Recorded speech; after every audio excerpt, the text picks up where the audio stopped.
Շիրակի և Արագածոտնի մարզում արձանագրված հզոր պտտահողմերը ունեն կրկնվելու ռիսկ։ Ապահովագրված է արդյոք Երևանը նման երևույթներից։ Հարցերի պատասխանը փորձել ենք ստանալ հիդրոօթերոթաբանության և մոնիթորինգի կենտրոն ՊՕԱԿ-ի տնօրեն Գագիկ Սուրենյանից։ Քանի որ աշխարհում կա կլիմայի գլոբալ փոփոխություն, մեր հանրապետության տարածքում վերջին 5-6 տարիներին հատկապես 5-6 տարիներին առկա է մթնոլորտի շրջանառության զգալի փոփոխություններ։ Այսինքն մենք ունենում ենք այնպիսի օդային զանգվածներ, այնպիսի օդային հոսանքներ, որոնք այդքան էլ բնորոշ չեն մեր տարածաշրջանին։ Այսինքն ինչ է նշանակում, ինչպիսի օդային հոսանքներ։ Սովորաբար նման երևույթները ուժեղ պտտահողմեր, տեղատարապանձրևներ, ուժեղ քամիներ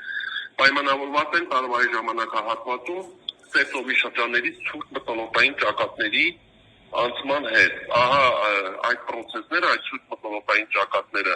որոշակիորեն ակտիվացել են վերջին տարիներին, ինչի արդյունքում մենք հանրապետության մի շարք հատվածներում ունենում ենք այնպիսի մթնոլորտային երևույթներ, որոնք չէի ասի աննախադեպ են, բայց այդքան էլ բնորոշ չեն մեր եղանակակլիմական պայմաններին։ Պարոն Սուրենյան, արդեն իսկ հանրության շրջանում կա մտավախություն, համացանցային տիրույթում նշում են հնարավոր են այդ պտտահողմերը հասնի նաև մայրաքաղաք կամ այլ մարզեր, նման ռիսկեր կարող են գնահատել այսօր։ Գիտեք ինչ, տեսեք, ներկա պահին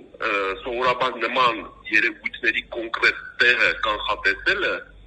այդքան էլ հեշտ գիտական խնդիր չէ, դա ոչ միայն մեզ է վերաբերվում, այլ ընդհանրապես աշխարհում պտտահողմերի ու կարգնահարությունների տեղատարապանձրևների կոնկրետ կետային կանխատեսումներ անել ներկա պահին հնարավոր չէ, բայց առաջիկա օրերին մենք չունենք էլ նման հզոր պրոցես, այսօր կա այդ ցիկլոնը դեռևս հյուսիսային շրջաններում, հյուսիսային մարզերում Շիրակ, Լոռի, Տավուշ, Արագածոտնի լեռնային շրջաններ, Կոտայքի լեռնային շրջաններ, Գեղարքունիք սպասում ենք, որ կեսօրից հետո ակտիվանալու է, իսկ վաղվանից սկսած ինքը աստիճանաբար դուրս է գալիս մեր տարածաշրջանից, որ կբերի եղանակի կայունացման գոնե առաջիկա 5 օրերին։ Շատ շնորհակալ եմ, պարոն Սուրենյան, շնորհակալ եմ ձեզ։ Խնդրեմ։